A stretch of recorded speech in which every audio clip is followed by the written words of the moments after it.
El derecho a la salud y la compra y distribución de medicamentos para hospitales e instituciones públicas son dos carreteras que corren paralelas. Durante décadas, el derecho quedó subordinado al gran negocio. Desde el inicio del gobierno de Andrés Manuel López Obrador, se detectó que la crisis del sector salud tenía uno de sus orígenes en este fenómeno dominado por la corrupción. En abril de 2019 comenzó un nuevo proceso para la adquisición de medicamentos a nivel federal, en medio de una creciente presión social y mediática por el fenómeno del desabasto, que inició en las entidades del país y provocó protestas de organizaciones sociales y agrupaciones de enfermos. La airada reacción de los sectores afectados no era para menos. La compra de medicamentos constituye el gasto más importante del gobierno federal, después del gasto en el sector energético. Entre medicamentos y material de curación tan solo son alrededor de 100,000 millones de pesos al año. Y si metemos también lo que son servicios integrales, equipamiento y infraestructura, son otros 100,000 millones de pesos. Nosotros en este primer año nos enfocamos nada más a medicamentos y material de curación, 100,000 millones de pesos, donde obtuvimos en promedio un ahorro del 22% en todas las compras. La compra consolidada en la Oficialía Mayor de la Secretaría de Hacienda generó resistencias y protestas inmediatas. Se afectaba a un sector dominado por un puñado de empresas distribuidoras de medicamentos con amplias influencias políticas, acostumbradas a negociar de manera fragmentada y con sobreprecios mayores al 60%. El primer modelo de compra consolidada fue con los medicamentos para pacientes que viven con VIH-Sida, y después se aplicó el mismo modelo con medicamentos para la hepatitis C y para la hemofilia.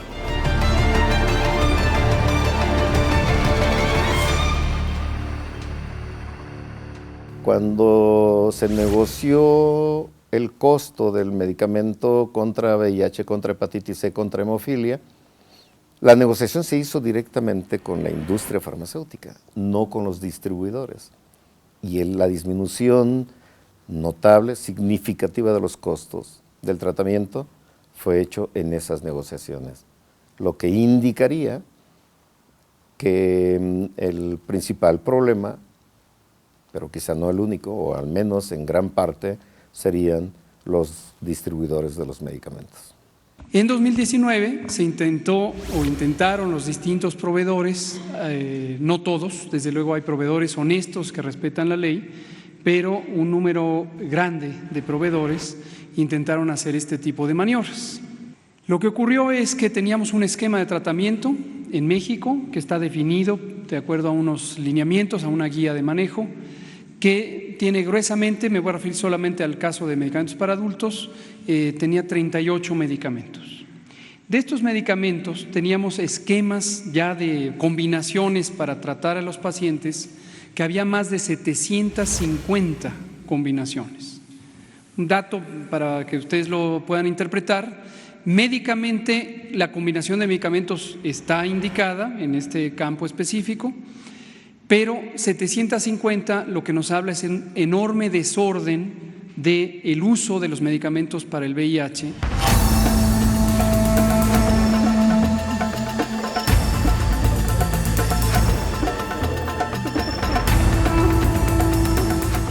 La negociación para la compra de medicamentos para pacientes con VIH constituyó un parteaguas.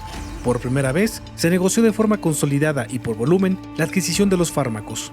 Además, por primera vez, la administración de la Secretaría de Hacienda se asesoró con los especialistas médicos y con representantes de la sociedad civil. Yo considero que son 3 puntos principales. El primero fue que por primera vez se hizo una sola negociación como Estado. Se concentró toda la demanda de todo el gobierno en un solo paquete ante la industria, y eso permitió negociar contra volúmenes, que eso nunca se había hecho en la historia. Ese fue el primero. El segundo fue la separación entre los distribuidores y la industria farmacéutica, los fabricantes, ya que los distribuidores lo que hacían era capturar varias industrias, varios laboratorios con el mismo medicamento, y entonces, como el frente era el distribuidor, realmente no competían ante el gobierno. Entonces, el separar la distribución de la fabricación nos permitió una mayor competencia. Y la tercera fue los grupos que se armaron multidisciplinarios para la compra consolidada, en el que estaba gente de Hacienda, pero sobre todo estaban especialistas del sector salud. La exoficial mayor de Hacienda, Raquel Buenrostro, ejemplificó así los resultados de esta compra consolidada en el caso del Biktarvy, el medicamento más avanzado en el tratamiento para el VIH. Por ejemplo, ese tratamiento, ese Biktarvy, el frasquito cuesta en Estados Unidos $3,000, en Canadá más o menos $1,600, en Australia como $1,300 y en México lo conseguimos en $58, que es el precio más barato del mundo, porque hicimos la presión de echar a competir dos tratamientos muy parecidos en resultados. Sin embargo, a la hora de competir por el volumen, el de Biktarvy se bajó muchísimo. Al final del día, el tratamiento para pacientes con VIH disminuyó por persona básicamente un 67%. El costo. Entonces, de pasar de ser el tratamiento para pacientes con VIH el más costoso de América y del mundo, pasamos a ser uno de los más baratos del mundo, con tratamiento de última generación. Este avance, admiten tanto funcionarios como especialistas y sociedad civil, no se hubiera logrado sin la participación de los médicos y de integrantes de las ONGs, que acudieron a tocar las puertas de la Secretaría de Hacienda, iniciando un proceso de negociación inédito. Nunca antes se habían combinado estas tres partes.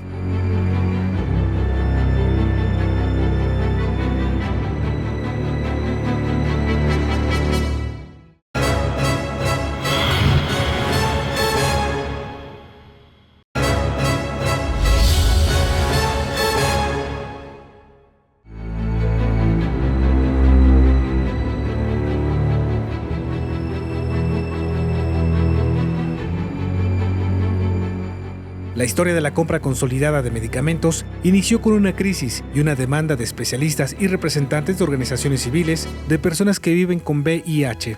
Inicia como una carta ciudadana, completamente ciudadana, de propuesta que firmamos 5 personas, médicos, científicos, que propusieron una forma completamente diferente de adquirir los medicamentos antirretrovirales para tratar a la infección por VIH, pero con una base científica muy sólida. El principio fundamental fue mejorar el tratamiento de las personas con VIH, que desde hace unos 3 años y medio se había propuesto, con base científica, que debería ser modificado, pero que no se había llevado a cabo. Aprovechamos ese problema que hubo, el potencial desabasto de antirretrovirales o el retraso en la compra de medicamentos, para hacer la propuesta, una propuesta que resultaba o finalmente resultó en el cambio de las guías y en la adquisición de medicamentos a un precio realmente muy bajo, históricamente bajo. Hubo un problema de desabasto de antirretrovirales a partir de la decisión del presidente de enfrentar la corrupción que había al interior de las instituciones de salud por la compra de medicamentos. Entonces se separaron las compras porque se planteó que se iba a hacer de otra manera, ya no como la manera anterior. Y lo que hicimos, la propuesta fue, digamos, si de los mejores medicamentos se están comprando pues, una parte mínima, ¿por qué no se compra la mayor parte de esos medicamentos que son los mejores? Si nada más están comprando 3,000 y necesitamos comprar 60,000, ¿por qué no esos 60,000 se va al mercado y se compran, se va con los productores directamente? Además, esta vez fue la negociación con los productores directamente y ya no con los distribuidores, que elevaban mucho el precio de los medicamentos.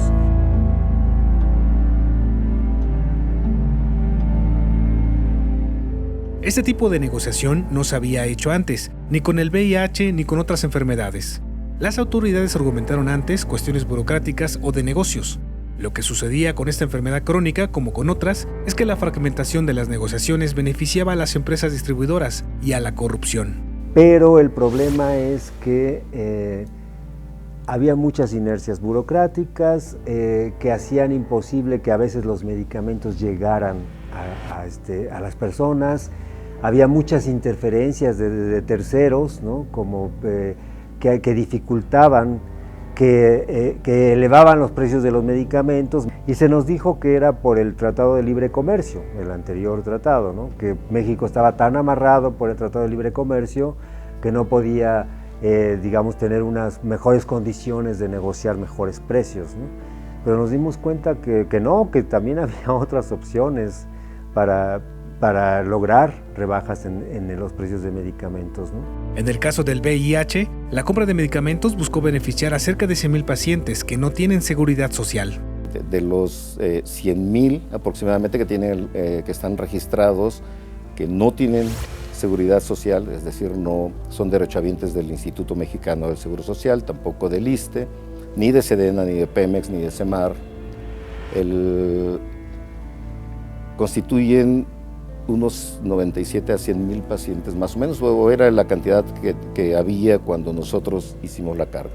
La dirigimos a la Subsecretaría de Salud, al doctor Hugo López-Gatell, y a la oficial mayor, la maestra Raquel Buenrostro, para que tomaran nota y pensaran en apoyar la propuesta. Pero cuando mandamos la carta, nos dimos cuenta, o antes de enviarla, nos dimos cuenta de que el plan no era solamente favorable para nuestras instituciones, sino también para todo el país.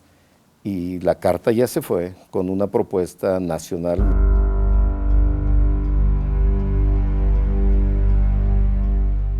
La carta fue enviada, si mal no recuerdo, el 26 de abril de 2019, y el lunes por la mañana, que fue 29 de abril, teníamos ya la noticia de haberla recibido y una convocatoria de reunión directamente con el secretario de Hacienda, en ese entonces Carlos Ursúa, en la Secretaría de Hacienda. Y fuimos a las 7 de la noche a esa reunión, una reunión que nosotros pensamos inicialmente que sería de unos 15 minutos y que era más que nada protocolaria.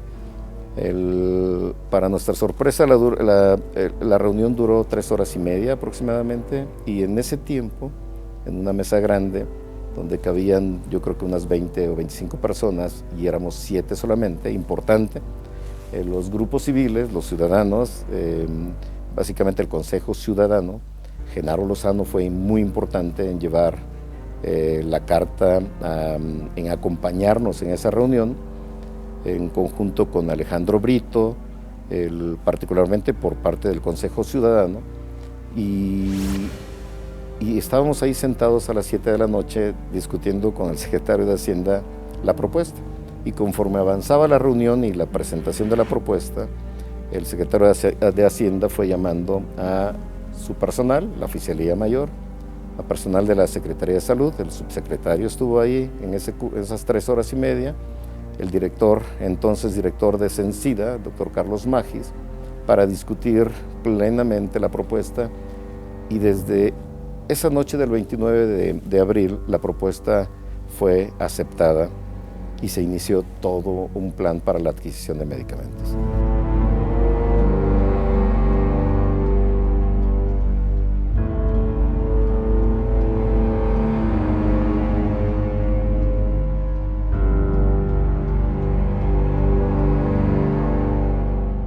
Fue una experiencia muy virtuosa, y yo diría una de las mejores experiencias que he tenido como activista en mi vida, en el hecho de que fue primero la muy loable y la muy aplaudible reacción de la sociedad civil organizada, que con el cambio de gobierno, con la llegada del gobierno del presidente López Obrador, pues nos juntamos y dijimos, ¿cómo podemos hacer para que ahora sí, si llegó un gobierno de izquierda, que en teoría tendría que preocuparse más por la salud de la gente, pues llegar y decirles, a ver, hay un retraso en la optimización y en la actualización de los tratamientos de VIH para los pacientes en México.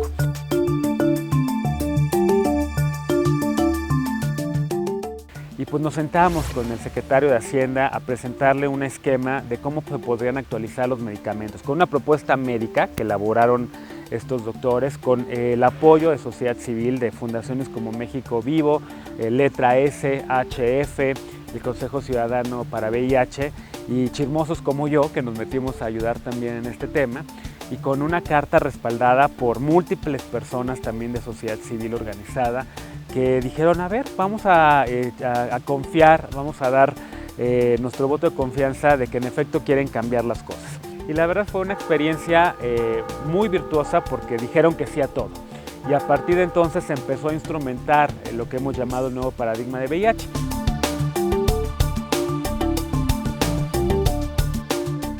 La negociación constituyó un parteaguas, así lo admitió la oficial mayor de ese momento, la maestra Raquel Buenrostro.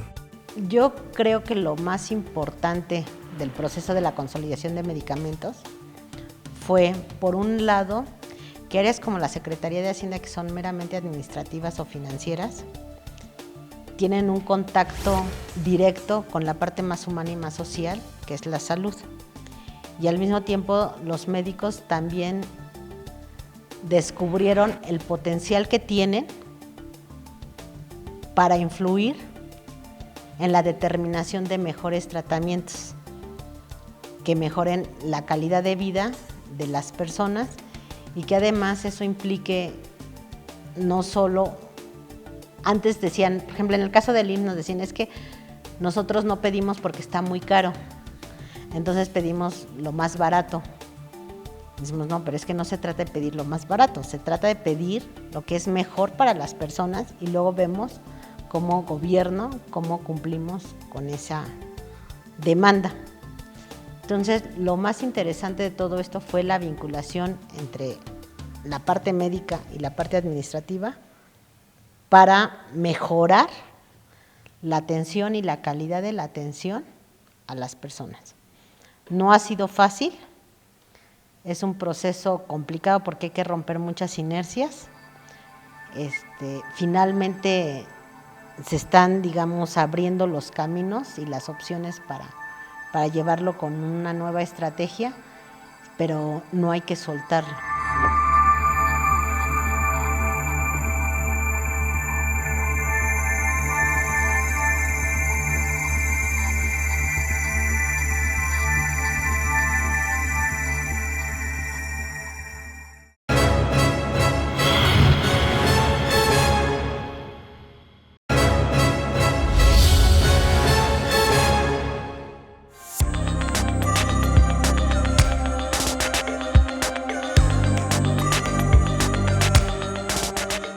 El modelo de compras consolidadas para medicamentos contra el VIH se extendió rápidamente al de otras enfermedades o padecimientos como la hepatitis C y la hemofilia. El gran reto será avanzar en otras enfermedades como la diabetes, el cáncer o la hipertensión arterial.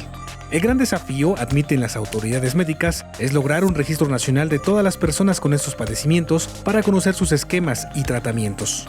La gran ventaja que nosotros tenemos o vimos en nuestros pacientes con VIH es que existe un registro nacional de las personas con VIH. Lo que no existe en otras enfermedades, pienso que es la única enfermedad donde se tiene un registro confiable, y eso fue de gran importancia porque teníamos no solamente el registro del número de pacientes, sino qué tratamiento está recibiendo cada uno de ellos. Y eso no se tiene en otras enfermedades. Pero de aquí nace el plan, que es lo que estamos haciendo actualmente. Aunque ya existe el plan del Registro Nacional de Cáncer, por ejemplo, es un plan ya establecido desde hace un par de años o un poquito más y que está funcionando, pero la propuesta a raíz de la nuestra en buscar un mejor tratamiento para VIH se extiende a otras enfermedades. Hepatitis C es el primer beneficiado con el tipo de propuesta que nosotros propusimos, que nosotros hicimos. Y también hepatitis C es importante porque apenas hace unos pocos años era una enfermedad crónica, prácticamente sin control, porque no había tratamiento para controlar al virus apropiadamente como existe en VIH.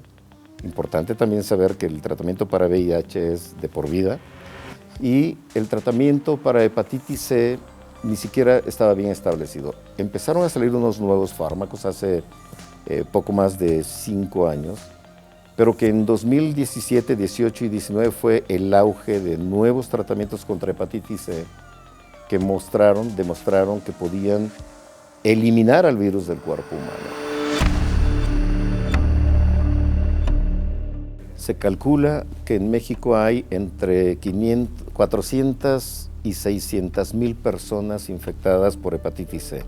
La gran mayoría de ellas no saben que tienen la infección por este virus. El caso de la hemofilia fue pues yo supongo que asumo que viendo las estrategias que hubo para VIH y hepatitis C, inmediatamente el grupo de hemofilia, el grupo de hematólogos en México, de médicos que tratan a los pacientes con hemofilia, buscaron también, hicieron una estrategia muy similar y buscaron la reunión directamente con la oficial mayor para proponer el tratamiento importante, con lo que se logró también para el tratamiento y para la prevención de las complicaciones por hemofilia.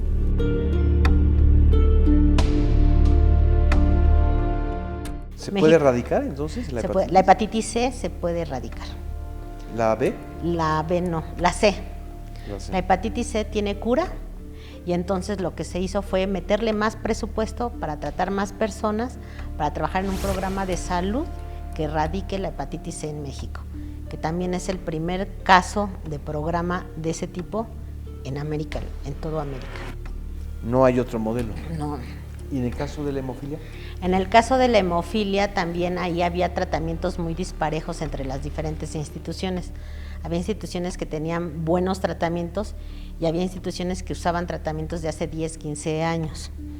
Entonces ahí se estandarizaron también los tratamientos para tener los mejores y luego dentro de los mejores se echaron a competir también los tratamientos y también obtuvimos ahorros más o menos del 60%.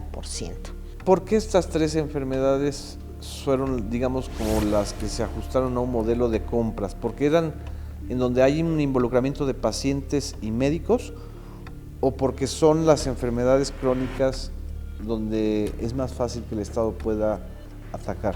Yo creo que fue una combinación de varias circunstancias. El hito principal fue el VIH. ¿Por qué el VIH? El VIH coincidió porque es una población, la población de pacientes con enfermedad de VIH es una población muy activa. Entonces, digamos que ahí sirvió mucho la iniciativa de las asociaciones civiles conjuntamente con los expertos médicos, que es una iniciativa que no se ve en las demás especialidades. El desafío principal será ahora poder replicar este modelo de compras consolidadas con enfermedades como el cáncer, la hipertensión arterial y la diabetes. Muy interesante, porque además estamos trabajando con el grupo de hipertensión arterial, con el grupo de experto en tratar la diabetes, 2 de los problemas asociados con lo que causa el mayor número de muertes en el país, que es el infarto del miocardio. Son estos 2, diabetes y hipertensión, son 2 factores de riesgo extremadamente importantes, que finalmente el desenlace es un infarto del miocardio, que es la causa número 1 de muerte en el país.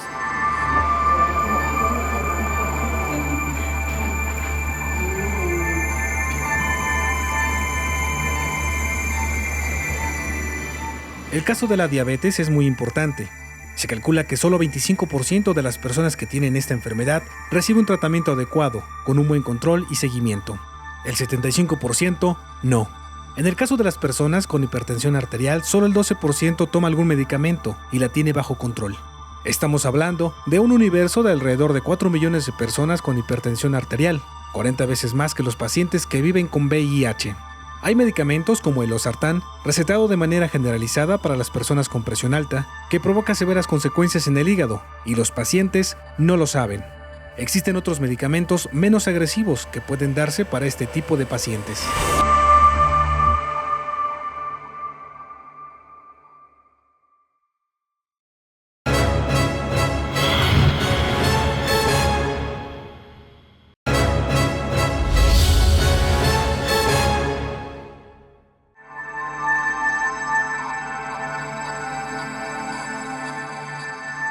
Las protestas más fuertes se generaron por el desabasto de uno de los medicamentos indispensables para la atención del cáncer en niños y adultos. La crisis más fuerte se detonó por la falta del metotrexato. El gobierno de México decidió importarlo de Francia, pero hasta en este tema hubo intereses y colusión.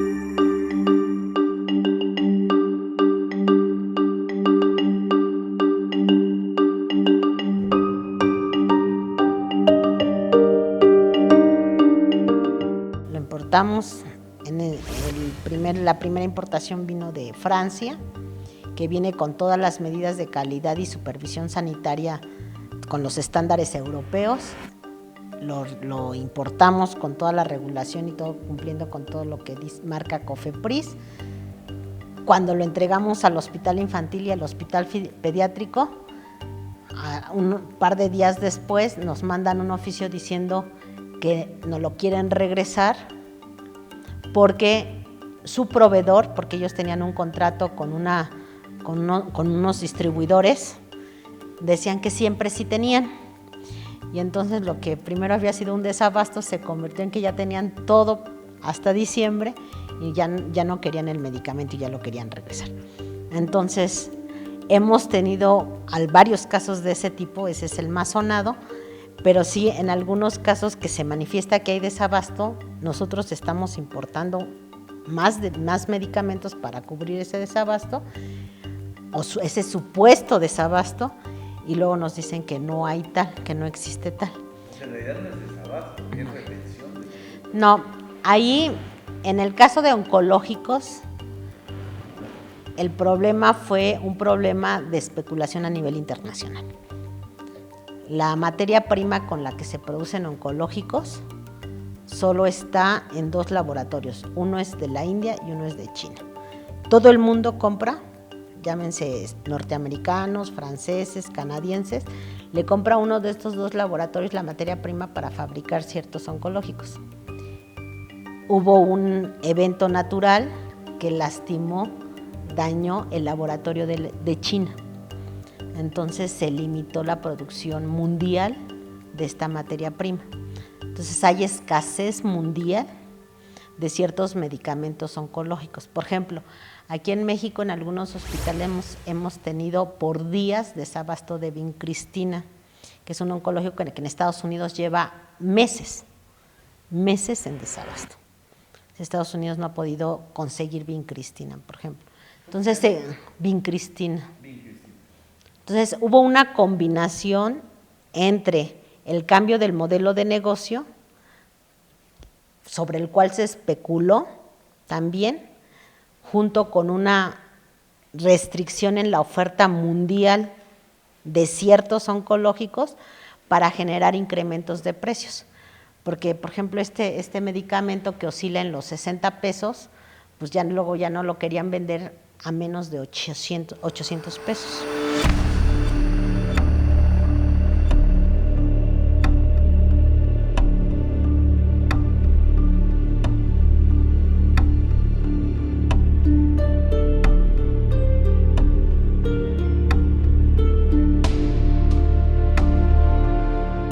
Existen cerca de 15 tipos de cánceres que afectan a un gran número de la población, de los cuales 10 son los que dañan a un 80% del universo de personas con alguna enfermedad oncológica. Además, hay una gran variedad y heterogeneidad de tratamientos. El primer reto ha sido, al menos para mí, el tratar de homogeneizar el tratamiento, pero esto trabajado simultáneamente con los requerimientos de cada uno de los medicamentos que se utilizan contra el cáncer. Lo primero entonces habría que definir, por decirte algo, las 10 neoplasias, 10 tipos de cáncer que conforman más del 70 o más del 80%, que afectan más del 70-80% de las personas con el diagnóstico de cáncer por año en nuestro país. Una vez definidas, de reunir a los reales expertos para tratar de hacer guías de tratamiento.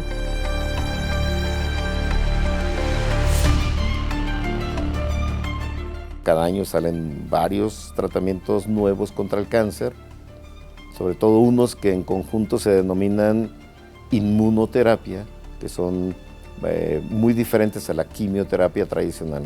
y que en muchos casos son extraordinariamente eficaces para incrementar el tiempo de supervivencia de los pacientes, pero en otros casos la ayuda es muy limitada. Por ejemplo, en los estudios que se han hecho, el uso de algunos anticuerpos monoclonales o de esta inmunoterapia puede incrementar solamente, por decirte algo, 2 meses de tiempo de supervivencia y su costo es brutal.